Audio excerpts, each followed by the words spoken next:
Oke, assalamualaikum warahmatullahi wabarakatuh. Alhamdulillah sekarang kami dari kelompok 6A di mata kuliah pengukuran teknik dan data akuisisi pada minggu ke-13 izin mempresentasikan salah satu subbab yang berjudul Next.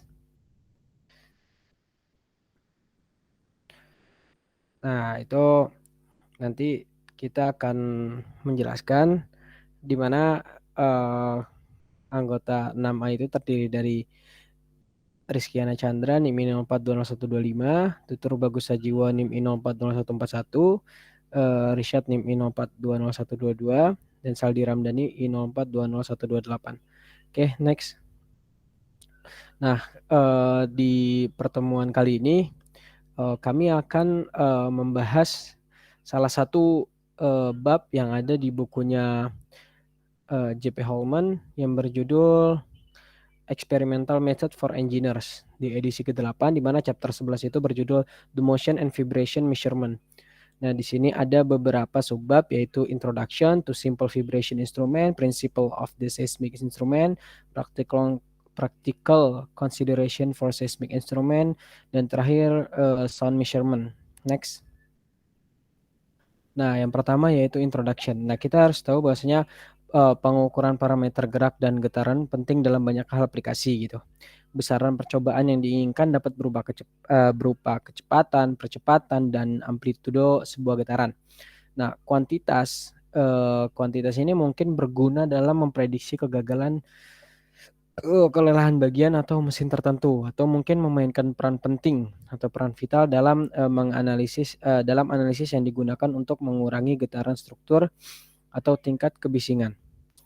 Masalah utama dalam setiap jenis pengukuran gerak atau getaran menyangkut penentuan besaran yang sesuai dengan mengacu pada beberapa keadaan tertentu, yaitu kecepatan perpindahan atau percepatan sehubungan dengan tanah. Idealnya, seseorang ingin memiliki transduser gerakan atau getaran yang terhubung ke tubuh dalam gerakan dan memberikan sinyal output yang sebanding dengan input getaran. Nah, transducer yang ideal harus independen dari lokasinya, yaitu berfungsi sama baiknya apakah terhubung ke struktur bergetar di tanah, pesawat terbang, atau di kendaraan luar angkasa. Nah, dalam bab ini, kita akan melihat beberapa kompromi yang diperlukan untuk mendekati perilaku seperti itu. Nah, suara dapat diklasifikasikan sebagai fenomena getaran. Nah, di sini kami akan menunjukkan beberapa parameter penting yang diperlukan untuk spesifikasi tingkat suara. Nah, di situ pengukuran dan analisis tingkat suara adalah subjek yang sangat khusus, yang penting dalam desain bangunan dan peralatan modern. Next.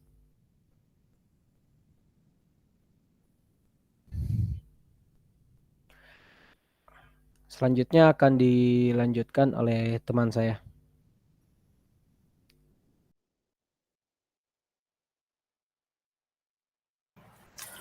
Baik, saya akan melanjutkan daripada penjelasan teman saya, yaitu berkaitan tentang to simple vibration instrument atau beberapa contoh instrumen sederhana yang bisa kita temui, terutama instrumen-instrumen yang berkaitan dengan vibrasi atau getaran. Yang pertama bisa kita lihat di gambar yang tertera pada slide, yaitu sebuah wedge atau kita sebut sebagai baji yang dipasang pada dinding yang bergetar. Nah, berikut ini saat baji dalam keadaan diam atau rest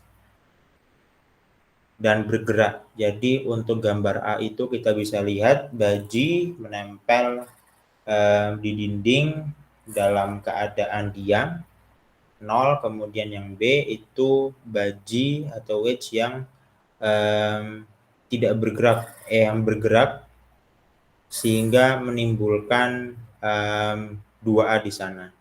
Nah, pengamatan ini dilakukan terhadap jarak X. Pada jarak ini, ketebalan baji sama dengan amplitudo ganda gerakan. Jadi apa maksudnya? Jadi ketika baji ini bergetar sebanyak 2 kali, maka getaran yang dihasilkan itu akan memiliki nilai yang sama dengan atau equal dengan ketebalan daripada baji tersebut. Nah, kita bisa lihat pada ilustrasi di slide, yaitu terdapat rumus vibrasi, yaitu S sama dengan A cos omega T, di mana A itu bisa dicari dengan X dikali dengan tan theta per 2. Sebelumnya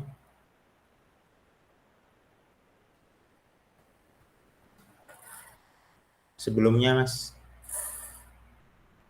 Nah, A ini adalah X dikali dengan tan dikali tan theta per 2. Catatan yang ada di sini adalah theta ini merupakan total sudut yang dibentuk daripada baji, dan perangkat pengukuran baji tentunya terbatas atau ada limit pada gerakan amplitudo yang agak besar, biasanya untuk 0,8 mm. Jadi semakin besar getarannya maka semakin sulit. Tapi kalau semakin kecil getarannya maka kemungkinan ketebalan baji akan sangat mungkin untuk diukur di sana. Next. Nah, contoh kedua, contoh sederhana yang kedua adalah balok cantilever yang dipasang pada balok dengan permukaan yang bergetar. Seperti sebagaimana yang sudah kita pelajari di mekanika kekuatan bahan atau mekanika kekuatan material dan statika struktur. Nah, ketika panjang batang ini diatur dengan benar, diatur dengan baik, nah sehingga frekuensi alaminya atau disebut sebagai omega n itu sama dengan frekuensi permukaan yang bergetar. Ini perlu digarisbawahi teman-teman, bahwasanya omega n atau frekuensi alami sama dengan frekuensi permukaan yang bergetar. Kondisi resonansi akan dihasilkan pada gambar. Kita bisa lihat rumusnya, yaitu vibrasi S sama dengan S0 atau S awal dikalikan dengan cos W0 atau W awal dikalikan dengan T. Frekuensi alami daripada batang akan diberikan oleh sebagaimana berikut.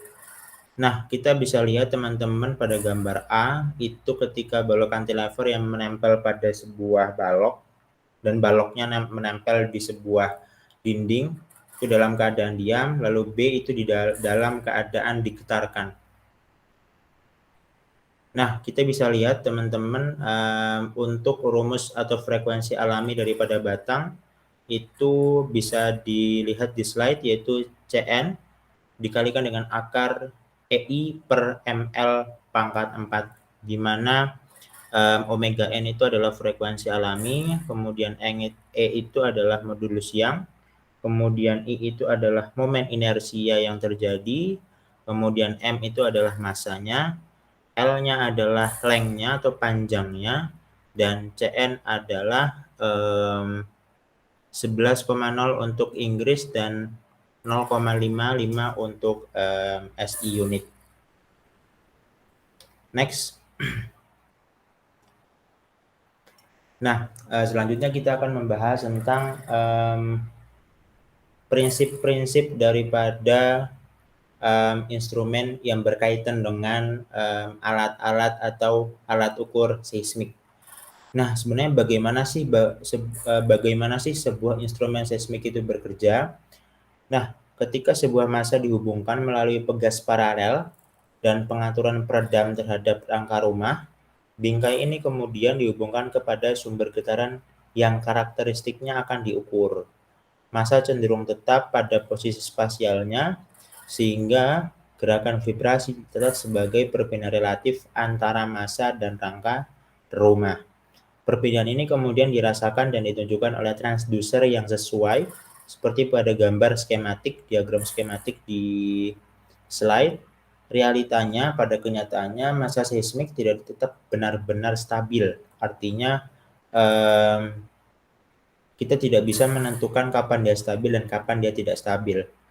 Tetapi untuk rentang frekuensi yang dipilih mungkin akan memberikan posisi referensi atau acuan pedoman yang sangat-sangat memuaskan.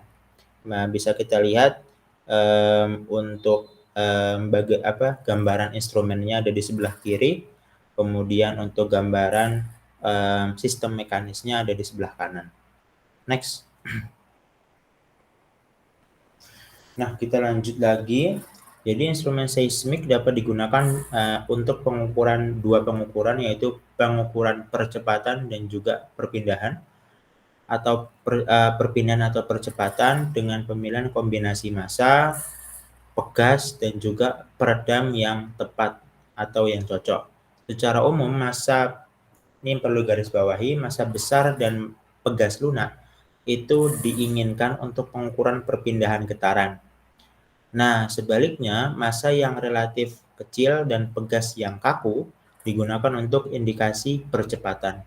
Instrumen seismik menggunakan sistem orde kedua, sebagaimana yang telah kita pelajari pada Matematika Teknik 1, sebagaimana berikut untuk rumusnya.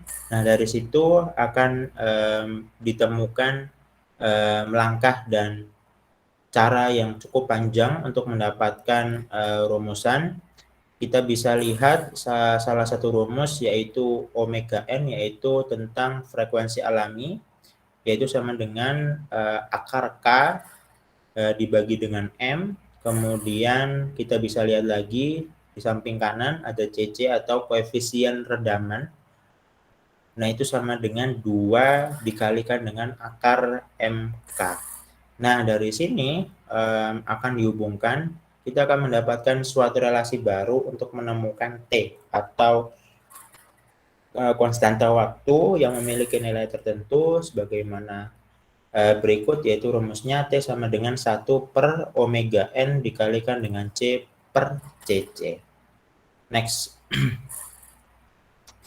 Nah, yang terakhir dari subbab ini adalah kita bisa lihat mengenai detail daripada grafik yang tercipta daripada percepatan dan juga perpindahan. Pada percepatan kita bisa lihat pada gambar di sebelah kiri, yaitu gambar A, dan untuk di sebelah kanan kita bisa lihat yaitu gambar grafik atau diagram grafik daripada perpindahan itu sendiri. Next. Selanjutnya akan dilanjutkan oleh teman saya. Terima kasih.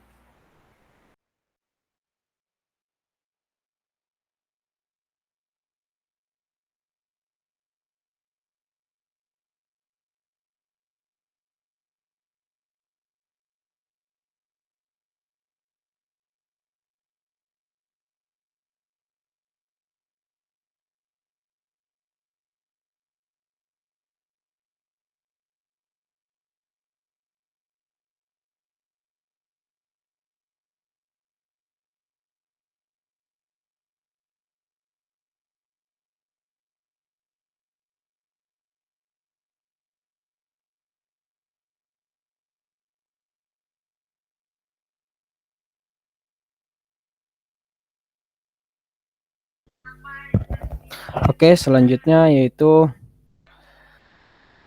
terkait practical consideration for seismic instrument. Next. Kita bisa lihat bahwa di gambar 11.7 gambar tersebut diilustrasikan alat seismik dengan voltage divider potentiometer. Nah, hal ini untuk merasakan perpindahan yang relatif antara rangka dan massa seismik gitu. Nah, untuk memberikan redaman bagi sistem, kasus instrumen mungkin diisi dengan cairan kental yang akan berinteraksi terus-menerus dengan bingkai dan massa gitu. Karena massa yang relatif besar dari potentiometer, nah, sistem tersebut memiliki frekuensi alami yang agak rendah ya, sekitar kurang dari 100 Hz ya. Dan dengan demikian terbatas pada pengukuran percepatan pada frekuensi kurang dari 50 Hz. Next. Nah, transformator diferensial linear LVDT menawarkan cara lain yang mudah untuk mengukur pergerakan relatif antara massa seismik dan housing accelerometer. Nah, alat tersebut memiliki frekuensi alami yang lebih tinggi daripada potensiometer, sekitar 270 sampai 300 Hz. Tetapi masih terbatas pada aplikasi dengan persyaratan respon frekuensi rendah. Dan juga namun transformator ini memiliki daya tahan yang jauh lebih rendah terhadap gerakan daripada potensiometer dan mampu melakukan resolusi yang lebih baik. Selain itu, akselerometer seismik yang menggunakan LVDT dapat jauh lebih ringan daripada menggunakan potensiometer. Next. Nah, kita bisa perhatikan gambar 11.8 di mana massa seismik dipasang pada cantilever beam. Nah, di setiap sisi balok itu strain gauge dipasang untuk merasakan tekanan dalam balok yang dihasilkan dari pergerakan getaran massa. Nah, peredam terhadap sistem ini disediakan oleh cairan kental yang memenuhi housing. Ya, habis itu output dari strain gauge dihubungkan dengan sirkuit jembatan yang cocok yang digunakan untuk menunjukkan perpindahan yang relatif antara massa dan kerangka housing. Nah, frekuensi alami sistem yang terdapat di skema tersebut cukup rendah dan kira-kira sebanding dengan yang untuk sistem LVDT. Nah, frekuensi alami rendah hasil dari fakta bahwa berkas cantilever harus cukup besar untuk mengakomodasi pemasangan gauge resistensi. Next. Nah, untuk pengukuran frekuensi tinggi, alat seismik sering menggunakan transducer piezoelektrik sebagaimana kita bisa melihat di gambar 11.9 nih. Nah, frekuensi alami instrumen seperti itu bisa setinggi 100 kHz. Ya, perangkat piezoelektrik memiliki keluaran listrik yang cukup tinggi, tetapi pada umumnya tidak cocok untuk mengukur frekuensi di bawah 10 Hz. Seismic vibration instrument mungkin dipengaruhi oleh efek suhu gitu. Nah, mungkin juga kan, habis itu peralatan yang menggunakan sensor perubahan resistensi akan membutuhkan koreksi untuk menentukan perubahan akibat suhu. Dan damping instrumen dipengaruhi oleh perubahan massa jenis cairan di sekitar massa seismik. Next. Oke, selanjutnya akan dilanjutkan oleh teman saya. Oke, materi selanjutnya yaitu tentang sound measurement yang akan disampaikan oleh saya. Next.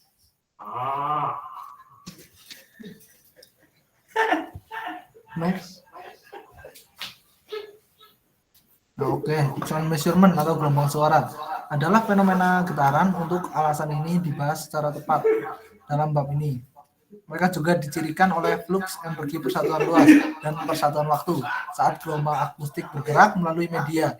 Ini adalah praktik standar dalam pengukuran akustik untuk menghubungkan intensitas suara dan tekanan suara ke nilai referensi tertentu I0 dan P0 yang sesuai dengan intensitas dan fluktuasi tekanan rata-rata dari suara yang terdengar paling redup pada frekuensi 1000 Hz.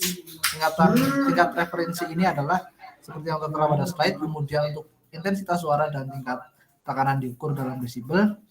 Dengan demikian seperti yang tertera pada slide. Oke, next. Ya. Lanjut materi dari sound measurement.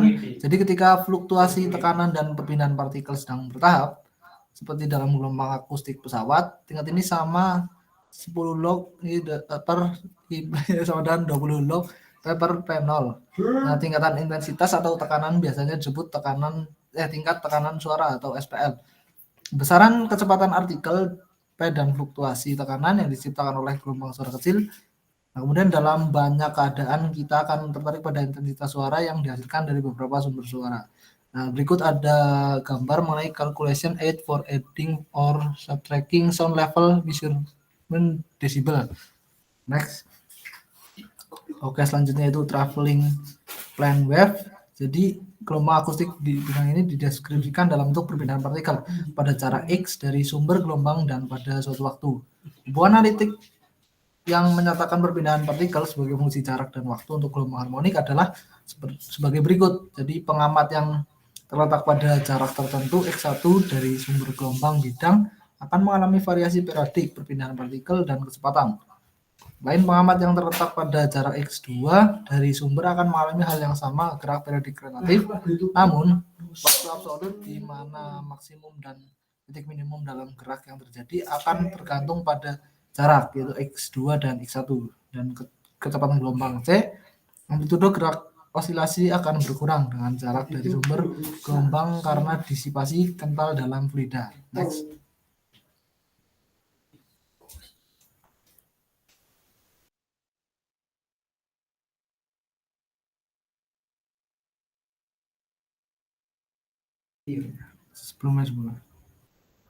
Sebelumnya. Nah, next. Nah, oke, selanjutnya itu fluktuasi tekanan karena lewatnya gelombang suara. Bidang ini mungkin dijelaskan dalam hal amplitudo perpindahan partikel melalui hubungan sebagai berikut, di mana beta adalah modulus curah adiabatik dari fluida yang didefinisikan oleh beta sama dengan min V kali dP per dV. Intensitas gelombang suara didefinisikan sebagai fluks energi persatuan waktu dan persatuan luas. Beberapa ekspresi ekuivalen untuk intensitas gelombang lempeng adalah seperti yang tertera pada slide. Next. Selanjutnya yaitu standing wave atau standing wave ini seperti gelombang berjalan. Dijelaskan dalam istilah partikel periodik, perpindahan dan kecepatan partikel periodik yang sesuai. Untuk kasus standing wave, amplitudo perpindahan partikel adalah sama terlepas dari posisi X asalkan efek disipasi viskos diabaikan.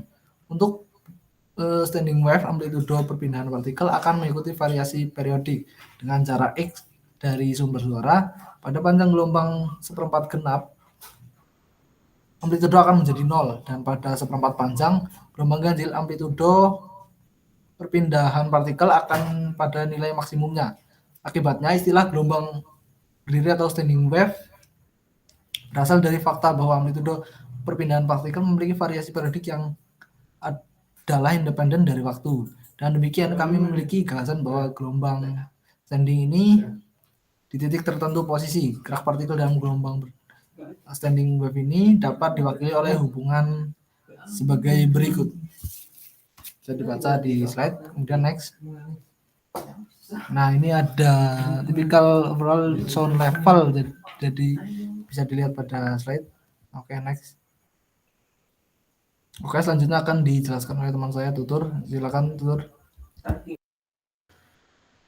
Baik, terima kasih Saldi atas waktunya. Yang selanjutnya yaitu medan tekanan suara konstan. Gelombang tekanan suara konstan jelas berbeda dari kedua gelombang berjalan atau gelombang berdiri dan ditemui di ruang gema yang dirinya memantul bagian utama dari energi gelombang yang menyerang mereka.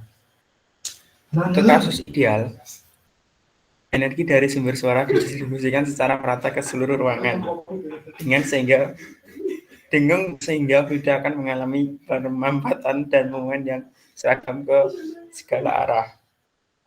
Gelombang berjalan dan gelombang berdiri mewakili medan vektor yang bergantung pada arah perambatan gelombang. Gelombang gema untuk kasus yang ideal tidak tergantung pada jarak atau arah dari sumber gelombang. Oleh karena itu, mereka mewakili medan skalar.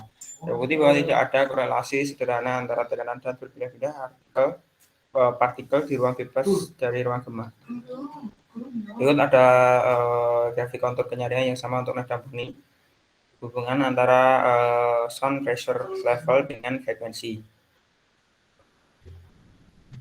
Sistem pengukuran. Nah, sebelum dilakukan pengukuran, kalibrator akustik ditempatkan di atas mikrofon untuk melakukan kalibrasi. Kalibrasi terdiri dari rongga khusus untuk mikrofon tertentu dan transducer yang akan menghasilkan tingkat tekanan suara yang diketahui di dalam rongga untuk input tegangan penggerak yang diberikan.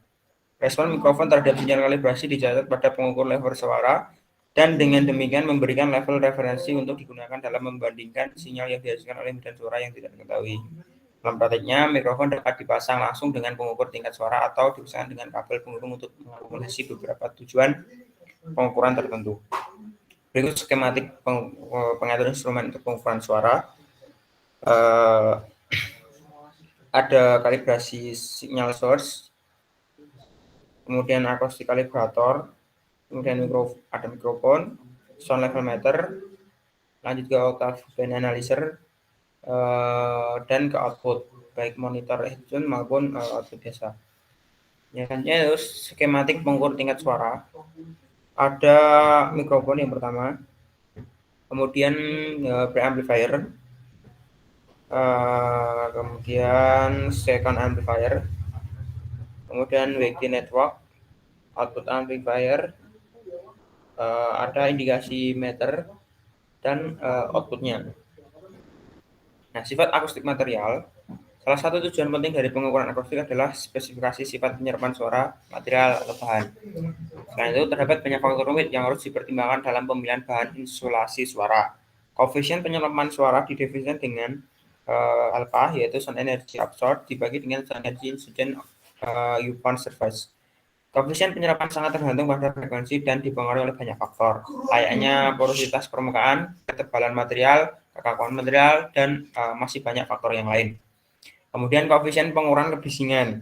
Guna menghitung koefisien pengukuran kebisingan, dapat menggunakan persamaan energi sigma sound absorption coefficient of material pada frekuensi 250 hingga 2000 Hz dibagi dengan 4. Dengan demikian, koefisien pengukuran kebisingan dapat dihitung dengan mengukur koefisien penyerapan pada 4 frekuensi uji dan dengan mengambil rata-rata aritmatikanya.